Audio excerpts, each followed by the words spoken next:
You feel this nervousness on the phone there? Sir, I've been trying to make an urgent phone call up there. Well, I don't think it's something I want to do on an overseas phone. You gotta make some phone calls. Hang up the phone. Prank caller. Prank caller.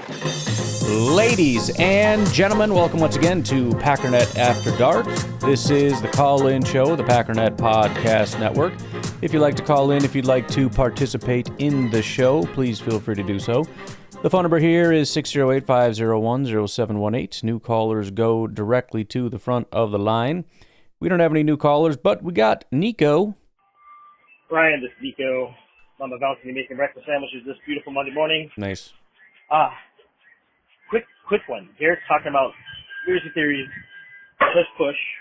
I know you like a good conspiracy theory. Mm-hmm. I just got one. It just popped in my head. I love conspiracy theories. So here's the deal. And maybe this has been talked about because I'm a few days behind. Didn't they kind of walk back the whole trying to get rid of the push? Like someone said, well, I didn't do that. Someone did it in the organization, but I don't know who. That's weird. But that's more. Lets me know it's probably more of a conspiracy now. But here's my conspiracy. To get to it. Gee, shut up. They don't care that they use the push. They're only acting like they don't like it. So the next time we play the Eagles, which could be in the playoffs, could be in the NFC, divisional championship, that the coach tries to run the push on us all the time. But the reason why Gutekunst is, or they let it slip, the Packers don't want the tush push, is because we actually figured out how to stop it. So clearly the Eagles don't know that. They're walking around all bowed up like how we invented a play that no one can stop. And I agree, let it stay. I'm not really a fan of the pushing the player forward. Sure. I remember in the NFL when you couldn't do that. But it's been on so long, I'm okay with it. I do think they should maybe allow the defense to do the same thing on that one play, at least. But anyways, we figured out how to stop the tush push. So when we're playing for the NFC title game, they whip it out and we stop them and we win the game. That's the conspiracy. And then at that point, he'll look over at homeboy on the Eagles and just give an eye and hey, what's up? Oh, you thought we missed that? Oh, no. Anyways, that's my conspiracy theory. Hope it works. Anything that makes us win. Peace out. Go Echo. It'll be great, too, because you assume it's a fluke at first, like they're going to line up and do it, and it gets stopped, and it's like, oh, dang. It's like, oh, that's crazy, or, guy must have slipped or something weird's going on there.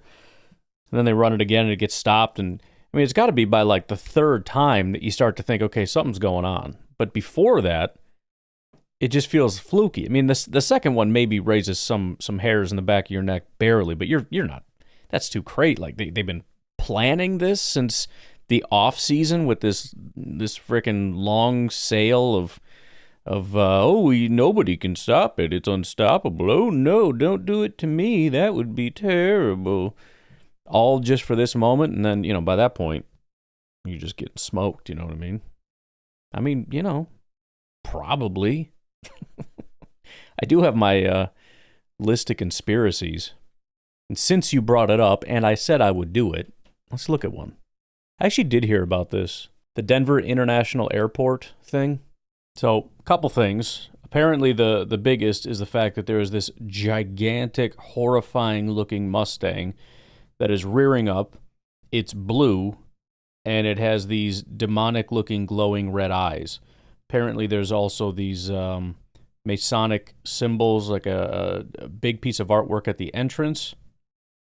And it credits the New World Airport Commission for funding, a group that doesn't seem to formally exist. There's also a massive underground network. The airport sits on 53 square miles, making it the largest in the U.S. by land area, and has extensive tunnels. And since it was the construction ran 16 months behind schedule and $2 billion over the initial $2.8 billion budget, ballooning it to 4.8, people assume that this is sort of the New World Order headquarters underneath this demonic place. By the way, the giant blue Mustang, apparently a piece fell off during its construction and killed the person that designed it. So I feel like there's some crossover between New World Order and some kind of demonic forces. Maybe it's the same thing. I don't really know much about Satan runs it or how that all works. But there you go. Hey Ryan, this is Aaron. Hey. been a lot of like talk about DK Metcalf coming over here and whatever. So I'm going to offer my thoughts on the receiver position. So, do I want DK? No, I do not. Like, it doesn't really matter what the cost is. He's not the receiver that this team. Like, in a Madden world where you just plug and play a high-quality receiver, yeah, it would be great. But in reality, I don't think that's the receiver that we need. Like, for me, really only one receiver is going to make the most difference. Sure, certainly with a guy like DK, you raise your floor, but you don't have the highest ceiling. So for me, the only receiver that makes sense if they want to get the best of the best out of these guys is Davante. For so many reasons. Because, look, and it makes sense for Davante too, because you have Davante, who after the Packers chased the money and played for some garbage teams that didn't turn out very well, right? So for Davante, he has a known quantity of what's going on. He's worked here with Matt before. He knows what it's like, right? And then, for the rest of the wide receiver room, you have this a receiver who understands how things work here, who's been around for a while, knows how Matt works, and is a good, solid veteran that has leadership capabilities that we can possess highly here. Also, look who we have on the roster right now. Dontavian Wicks, which is kind of like a young Davante as far as he has a very similar play style and skill level and skills that what was Davante's issue? Drops. And what's Dontavian's issue? Drops. Like, for me, it makes so much sense to try to get Davante. Because it's not a lack of talent that this team has. It's honestly, as far as the youth goes, they don't know what it's like to be around a top, high-level receiver in the NFL. Like, they've never experienced that, honestly. And I think that Tay could be that. I forget what the word is. I should know what the word is. It's obvious. But he's that model that they have to be. I'm almost at 3 minutes, so I'm going to die now. Not me personally, but my phone call. So, bye. We'll get to part two. Let me just offer a couple counterpoints. Number one, and I'm sure I've even said it before as far as, oh yeah, you can come in and help the young guys or whatever, but can we think of a single example of that ever happening? Let me ask you this. Who did Davante help when he was here? Who got better because of Davante? Who got worse when Davante left? Who got better in Las Vegas when he showed up? Who got better for the Jets when he showed up? In fact, the only stud receiver that's over there played probably his worst when Davante was there, probably because Davante was stealing some of the spotlight. But, I mean, can we think of a single example when this has happened where somebody shows up and everybody just gets better? Because we talk a lot about that. Like, this quarterback's going to show up and make all the receivers better, or this receiver's going to make the receivers better, or this edge rusher's going to make the edge rusher. Has that ever happened in the history of the world? Because it seems to me that players are what they are. Good players are good players, and bad players are bad players. And sometimes players get better, and sometimes players get worse. I mean, the only real example is sort of these weird things where everything just kind of clicks on defense, for example, where everybody just plays their best ball at the exact same time because it ends up being sort of this person impacts this person who impacts this person, and it's like this big giant feedback loop that just continues to spiral upward. I mean, if we really nail down into specifics, what is Davante going to do? What is he going to teach these guys that our wide receiver coach can't teach them? I mean, when we talk about, like, he had drop issues and Dontavian Wicks had drop issues. Right. What's he going to tell them to do? Catch the ball? I mean, we have people there that are going to be able to help, but the bottom line is Dontavian Wicks might just not be a very good football player. And maybe he just has drop issues because he has drop issues. I mean, a lot of guys that have drop issues don't really fix their drop issues. I'm not saying everybody, but, even Davante, his drop issues were nowhere near as bad as Dontavian Wicks's. But he did fix it. But I mean, like I said, what guys like Jamar Chase, he was terrible when he first got here, and drops are a big issue. And then he got a lot better. Well, did his drop issue get better? No, but he as a receiver got significantly better, and everybody just stopped caring about the drops. If I want Davante back, it's because I want Davante for what he can do for himself. I don't think he's going to necessarily do a ton. Maybe, I think he's a good type of person to have in the locker room for what they're trying to build in the locker room. I think that's fair as sort of a, this is how we do things here, making sure that that is the dominant attitude, combating this sort of natural, human being stuff of I'm going to do only what I need to do. And, it's a culture thing. I think he's good for the culture. I don't know that he's going to make other receivers better receivers. He might be able to teach a couple things here or there, but most of this stuff they already know. You listen to these draft prospects, and what do they say? Who do you watch? Oh, I watch this guy. What do you mean you watch? He watches their release. He watches this. He watches that. Guys are already watching Davante and how he operates and try to emulate Davante. It's not to say they can't teach you a couple things, but I mean, even if he's not on the same team, you meet him in the off season. You know what I mean? He'll talk to you and tell you how to do this stuff. You meet with a bunch of receivers, and they'll help you out at these clinics and everything else. Everybody's giving you advice, and you got all kinds of coaches and all kinds of people. I just don't see a scenario where Davante shows up and everybody just becomes elite. Which, by the way, Davante was here when Romeo Doubs and Christian Watson were here. They weren't better when Davante was here, and they didn't get worse when he left. So the only thing that really matters to me is which receiver makes the most sense. And you'd mentioned that DK is not the type of receiver we need, and I kind of disagree when I look at it from my perspective, which is less about the culture, which you're probably right. Davante would be better for that. I think. I don't know. He might be coming in with this whole Hollywood attitude. I don't really know. And I don't know much about DK. I think he might be a little bit different. Better or worse, I don't really know. But when we look at the style of player that he is and the type of receiver that he is, forget about the locker room and how he's going to fix everything else on our team. I think DK makes significantly more sense. This offense goes to zero without Christian Watson. And Christian Watson's hurt all the time. So what are we going to do? DK Metcalf is Christian Watson that's like 20 pounds heavier. He is a big, massive, blazing fast receiver. You lose Christian Watson, you don't lose anything by way of the speed threat. And if Christian Watson's there, then you have two of them. I like Davante a lot, and I'd be very excited about having Davante, but he is a specific type of receiver who is just a really good route runner.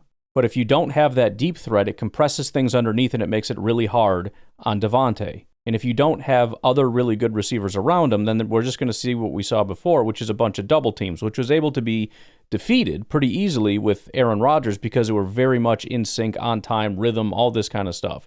Davante can beat a double team. It just concerns me a little bit when I look at what does Matt LaFleur need for this offense to work. I have nothing against a Davante type of receiver, but I know that the thing that Matt LaFleur has always needed is the deep threat. He needed it with MVS. He was obsessed with MVS, even though MVS was a terrible receiver. And then he got it with Christian Watson. And our offense is significantly better when Watson's on the field, but he's off the field too much. It's not even about him catching the ball. It's about him being on the field to be able to stretch out this team, stretch out the defense, to create space, to threaten so that they don't want to play man coverage, to force their hand into, if you zig, we can zag, and all of a sudden we can't zag anymore. DK Metcalf is two things. He is a very good receiver by himself. He is also a security blanket to make sure that there's almost no chance that we really lose Christian Watson again, because we have two of them. So that's sort of my thought process with DK Metcalf, on top of just being this big, frickin' massive, violent human being that is going to help you with your blocking game, with being a more physical type of football team. He's younger than Davante Adams. I like Davante for a lot of reasons. There are not nearly as many reasons as I like DK Metcalf. All right, let's take a break. We'll come back and hear part 2 from Aaron.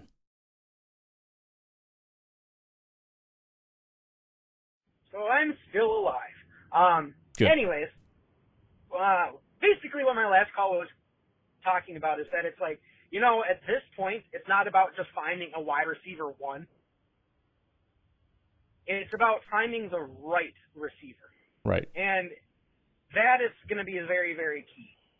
Because it's like, yes, you can just, like, this is an offense you can just plug any receiver in. But in order to get the best out of the receiver group that we have now, you need to find the right one to bring them along. And I don't think that's DK. Like, and again, that's just sort of our difference here. I'm not looking for the right one to bring other people along. That's what a coach's job is. I'm looking for the right one to be the right receiver for our offense, to help our offense work. I'm not looking for somebody to coach up the young guys. If there's a couple little things here and there, great, but absolutely not my main focus. DK doesn't have the personality. I guess I don't know him personally, but it's just from what I've seen, like on the field, he has issues, like kind of like OBJ had. But it's just DK for me is like a guy if you want to raise your floor. Davante is a guy if you want to raise your ceiling. And that is what it comes down to for me. And, like, I know that the guys that we have in the wide receiver room can be really, really, really good. And, like, there's going to be field stretchers in the draft. We can get those big, fast guys in the draft and then let Christian Watson play once he comes back because that would just be an added thing. But in the meantime, the best thing that we can do to kind of tell the receivers, hey, you know, we're not playing kiddie games anymore. We're done with this stuff. We need to grow up. Is to bring in a receiver like Davante, who knows the Packers way, who has been to some pretty terrible teams. So I'm sure that we could probably get him on a little bit of a discount, because it's like, you see, if Davante is looking at San Francisco, you know what? Like, look at how they performed last year. So many question marks. But the Packers, even with injuries and everything, have been consistently there. And I think Davante's smart enough to know that at this point in his career, that's probably the best option. And so, I don't know. It's just, for me, really the smartest option. I'm not going to, unless it happens, I'm not going to buy into it. But I think the smartest and best option for us is Davante Adams. And for so many reasons. But anyways, and I know you probably feel the same way as you've said on your pod before. But yeah, it's this whole time right now, it's like we're so close. It's about finding the right fit, not just about finding fit, you know. Like, finding the right people that are going to fit in the locker. Anyways, a week away from tampering period, so we'll see how that goes. But anyways, I'm going to hang up now, so bye.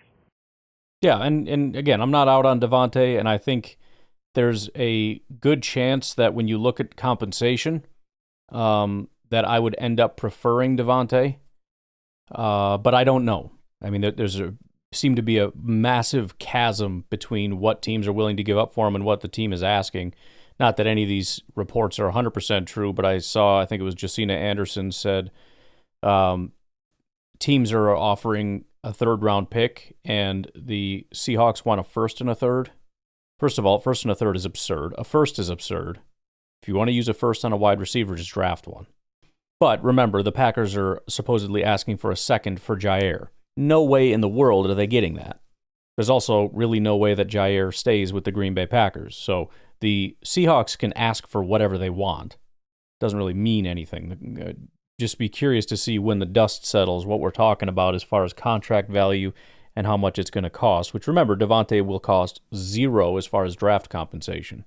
But you're right. I think at the end of the day, it really comes down to getting the right type of receiver. And I think we could have a debate as to what that is. I just do like the extra added benefit of having a guy that can be a Christian Watson failsafe. But maybe the team would disagree and say, we already have a Christian Watson. We want a better, true X receiver, a solid route runner that can, beat up, man coverage, et cetera, and Davante is that guy, and that's fair enough. But, right now, all things being equal, I would lean DK Metcalf. I know it's not equal because, again, you have to trade for him, and there's trade compensation. But as of right now, pending the cost, I'm leaning DK. Yo, Ryan, it's your uncle, Rico. Yo. I keep hearing it come up on the podcast about the chipping the ball and whatnot, and yeah, I don't know anything about that. But I mean, to me, I think it's probably a little more complicated than people think. Like, you know, when you say chip the ball, people think, oh, they're going to put this microchip in there. Well, yeah, I mean, it's got to be some kind of a transponder, but I don't even know. You know, I mean, it's got to be something that accepts or sends signals, and so I think it's a little more complicated than a lot of people might think. But anyway, so I don't know nothing about that except for I know that Trump, or President Donald Trump, he said that the new kickoff rules sucked balls and that he hated it and it was going to ruin football. And he was right. So maybe he can get Elon on this whole chip in the ball thing. Because old Muskie, he'll figure it right out. Let's do that. All right? It's got to become like a priority. So let's do it. All right. I'm just dumb. Later. Rico out. Well, that's, I'd be lying if I had said that the amount of times I've gone on a rant on this that I hadn't been thinking about Elon Musk the whole time. But I think that's one of my favorite things about Elon Musk is it just eliminates so many excuses. Because I feel like for a long time, it's just been a matter of, well, I don't know if we can do that. And I don't know if we, and then you look at what Elon Musk comes out and he's like, hey, why don't we do this? And they're like, because it's impossible. And then he does it. Why don't we do this? And then he does it. Why don't we do? That's why the guy's like 7 companies. I read one of the books of his or whatever, and it was one of the more interesting aspects was SpaceX. Essentially, was him looking at how NASA did things. Said this is stupid. Like he was pulling up diagrams or whatever. He's like, this is really stupid. And he's like, we can do this better. And then they just did it better, and that's why they're such a big company. That's why they get so many government contracts, because it's cheaper to just have SpaceX do it than to have NASA do it for way more and to suck more at doing it. But the bottom line is you look at the massive things that can be done and have been done. And then you look at things like chipping the ball. Whatever that even means, I don't know. But that's the point. I'm not one of these brilliant people that can do this stuff. I don't have the autistic capabilities of Elon Musk, which he literally does. He has like something's wrong with his brain where that was kind of the thing that they were talking about is he can like visualize things. It's kind of nuts. He has some kind of weird superpower that way. But the point is there are people like that. It's him and a bunch of other people.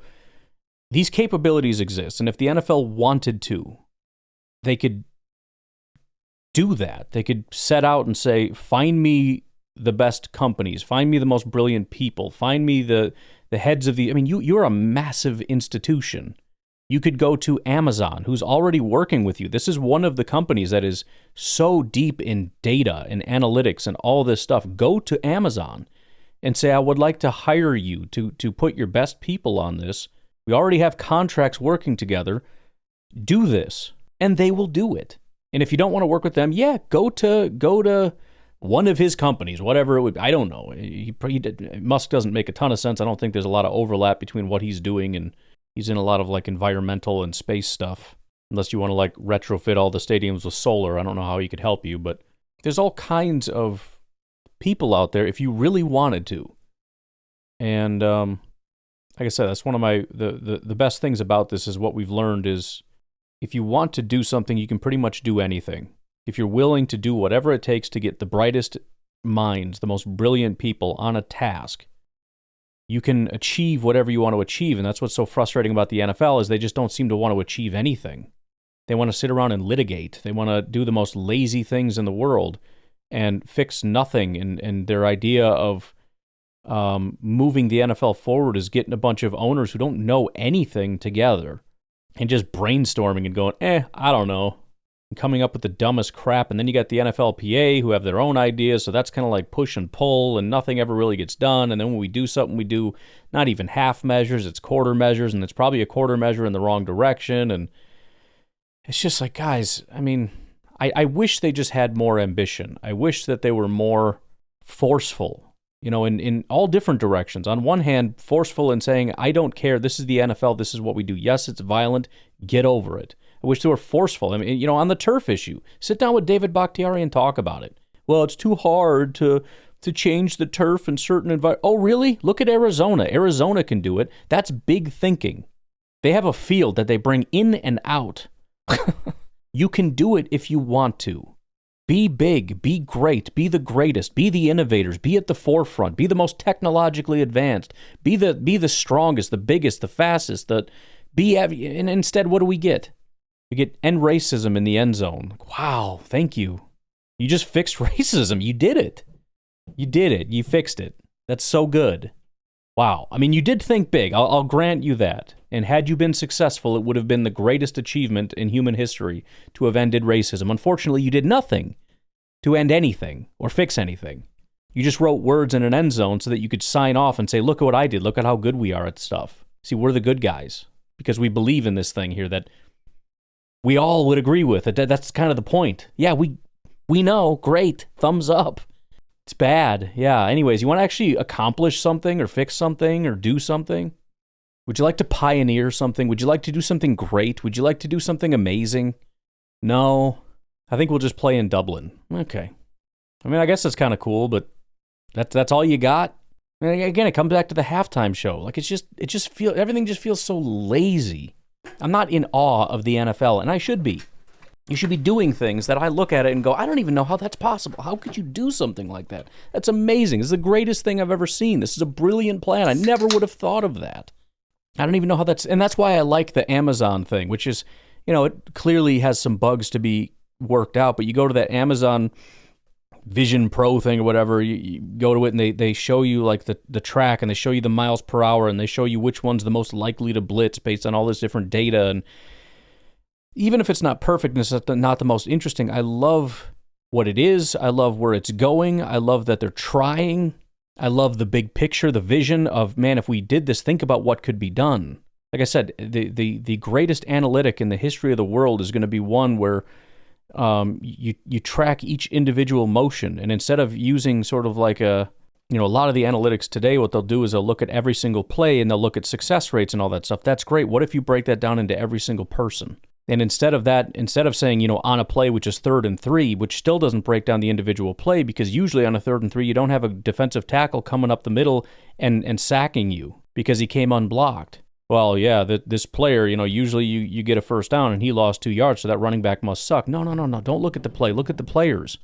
What is the usual outcome of this many players on the line and this player and how good he is and his ability to get up the, you know what I mean? Like if you could track every single keyframe and say, we know what people usually do in this instance. And instead he jukes that guy and he gets 2 yards. And instead of saying he sucks, you say he's one of the great. It was an amazing, you know what I'm saying? Like this level of tracking data, and the NFL could do that. We have AI. That's essentially what AI is. That people are building these massive data farms where they just collect stupid amounts of data and then process it. Get in on that. Tell the data people we'll give you everything. Go to Amazon. They're already doing it. Amazon's trying to get into AI.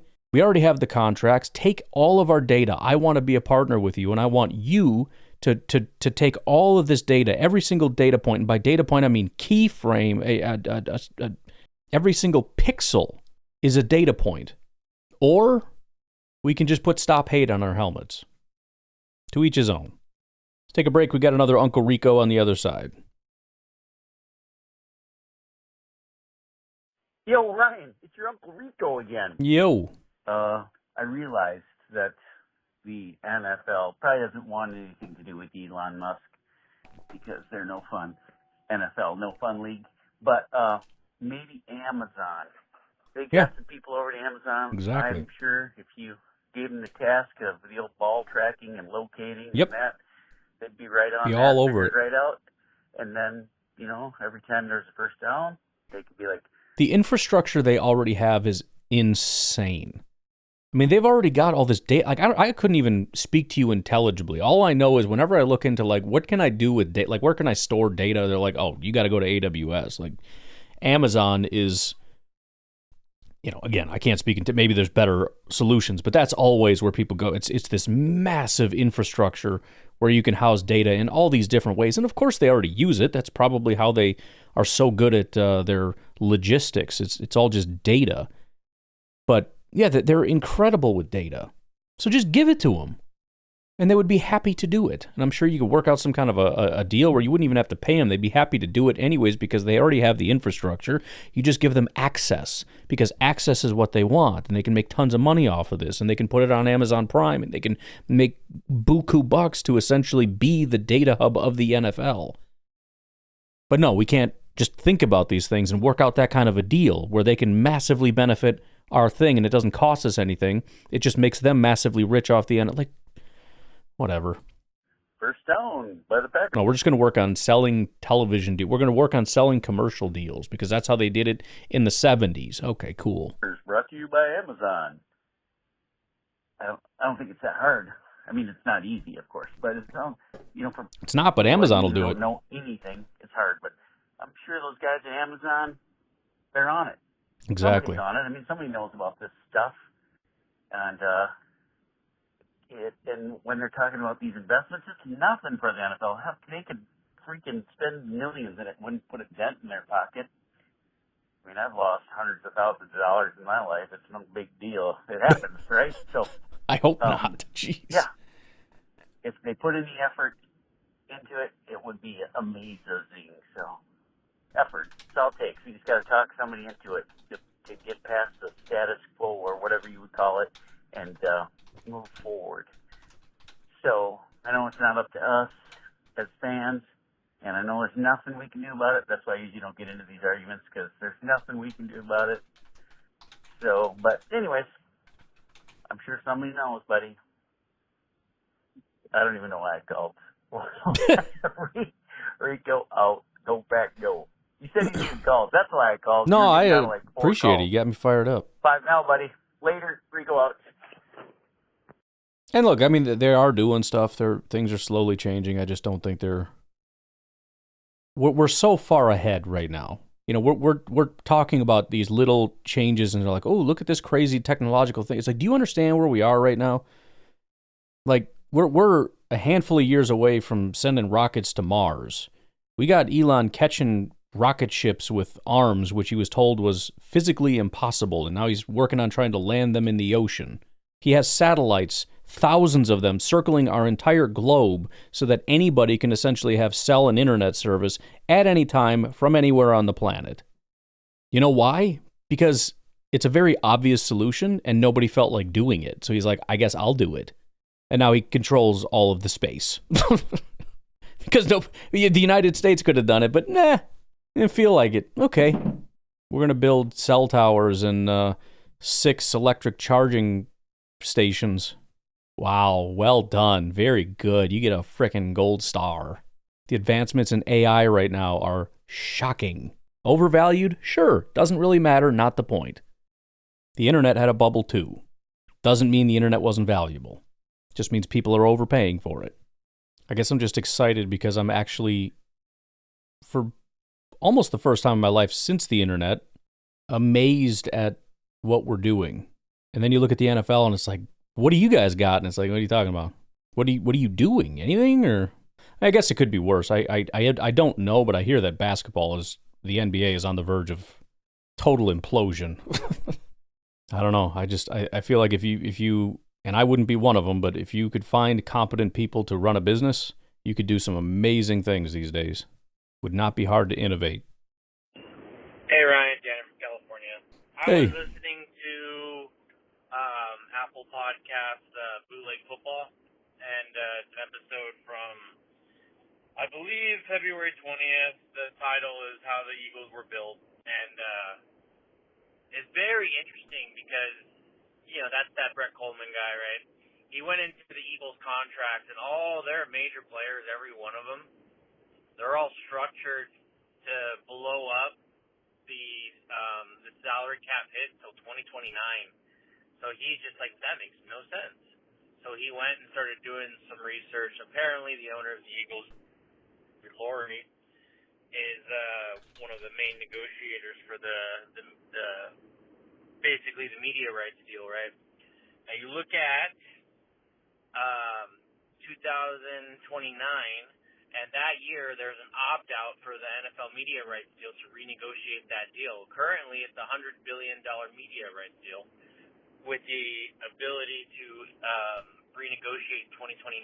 The overall contract ends in 2033. But with the new way they're calculating ad ratings, basically it's 40% better than what they thought because of all the cord cutting, taking all that into account, right? All the internet watching, all that stuff. So supposedly they're just guesstimating, right? But they're thinking that the media rights deal is going to go from 100 billion to like 160, 170 billion or something like that. So banking all their contracts in, they're not getting any huge cap hits until 2029. And it's interesting because Jordan's contract was set up to blow up, I think, 2028, maybe 7. I'd have to look at it, but it's just interesting because they know those guys are all hits. You know, Mailata, Hurts, Brown. You know, a lot of those guys they got, they're all out, pushed out that far. But that's a very interesting thing, and I wonder because nobody's really talking about it. But then he just throws it out there. So I know NFL executives like Goody are not watching or not listening to some random YouTuber's contract, but I'm sure they're in the know. So I'm curious to see somebody like Zach Tom when they get a contract, or are they going to just have it set up to where all the void years are hitting in 2029 when the salary cap gets double? But yeah, this is kind of it's not what Roger Goodell said, where the cap's going to double in 2 years, but it's looking like it's getting pretty close. So it's interesting. If you're a good listen, you should go listen to that podcast. Go Paco. Yeah, I guess it sounds like it's kind of a maybe, right? It's a question of in 2029 there's an option to for them to either get out or for there to be some kind of a renegotiation. So there's a potential for an explosion. So it could be them just, obviously it could be just be a coincidence, but it could also be that either, like you said, they have inside knowledge or it's expected to happen. But of course, if they had it, I would assume everybody would have it. It could just be that they're hoping, fingers crossed, that there's some kind of an explosion that happens in 2029 that'll take care of this. And if not, then I guess we kind of screwed ourselves and we start pushing money out or whatever, which, 2029 is so far away. Most NFL teams would say, if we're shooting ourselves in the foot in 2029, I don't really give a crap. Let's go win Super Bowls today, and then we'll deal with that later. And I don't know if it would start in 2029. It sounds like they can negotiate it starting in 2029 for 2030, if I'm not understanding that correctly. But either way, I do understand the concept of not only pushing money out because money goes up every year, but also pushing it all the way back to this point because there's expected to be some kind of an explosion here. It's possible. I don't really know. And again, it's a high risk strategy because if it doesn't go the way that you think, if there isn't some big explosion that happens, then you're kind of screwed. And you wouldn't even know. Again, you negotiate it in 2029. It maybe starts to take effect in 2030, and I don't know. It's not all going to maybe hit at once. There might be slow increases over numerous years. So I don't know. I don't know. I didn't listen to the podcast, so I don't know how much of it is concrete in terms of they're doing it as opposed to, hey, I noticed that they're kicking a lot of money down, and they all seem to hit around this place. And that also coincides, so it kind of conspiracy theory-esque. It's certainly possible. Look, I think most teams are playing this game to some degree. Everybody kind of creates this stair effect where, you stagger out contracts where it's cheaper today and you say, well, you're shooting yourself later. Well, not necessarily. As long as you're going up with the rate of the growth, you're staying the same. If you kept contracts flat, you would have them all front-loaded because it's going to get cheaper every single year. Even though the actual dollar amount stays the same, the percentage would be going up. So you kind of want the percentage to stay the same over time. Whether or not there's sort of we're going to create this little staggered effect, but then have this massive spike at the end, which gives us a ton of room now so we can cram as many people in as we can. And then also when the bill comes due, we'll be able to weather that storm, which, by the way, either way, it's going to hurt them. Because even if the salary cap covers those expenses, you're still dealing with massively bloated contracts that are going to make it hard for you to compete. because other teams that didn't do that aren't going to have that, and they're just going to have all this extra money floating around. So I guess that would be kind of my thought. Number one, I don't know if it's true, and number two, even if it's true, it's still not a great strategy. It's still, at the end of the day, no different than any other win now, kick the can down the road strategy. It's just that, we probably won't have to make sizable cuts to good players just to be able to stay afloat. Hey, Pack Daddy, it's Garrett from Southern Illinois. Yo.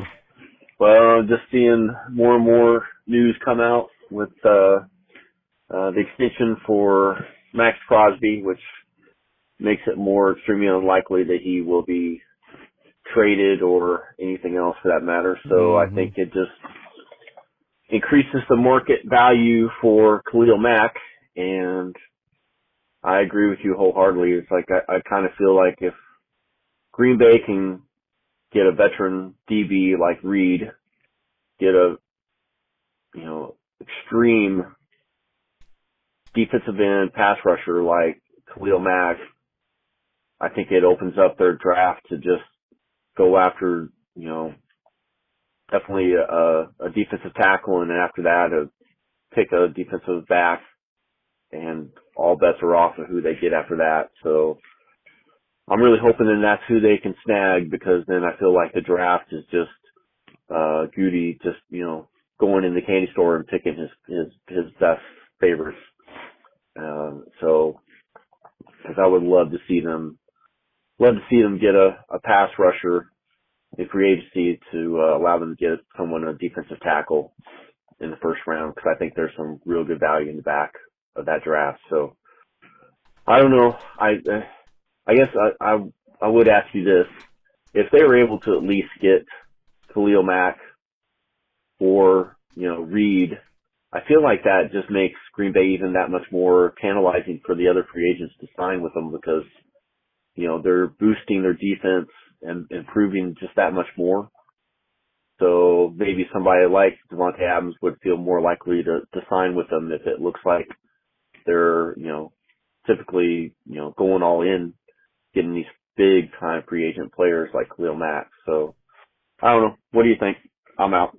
Yeah, I mean, we're probably zeroing in too much on specific people, and I need to do a better job of expanding outward. It's been, DK and Khalil and Davante and just kind of those guys over and over and over again, and we're going to end up bringing in different people. But in general, I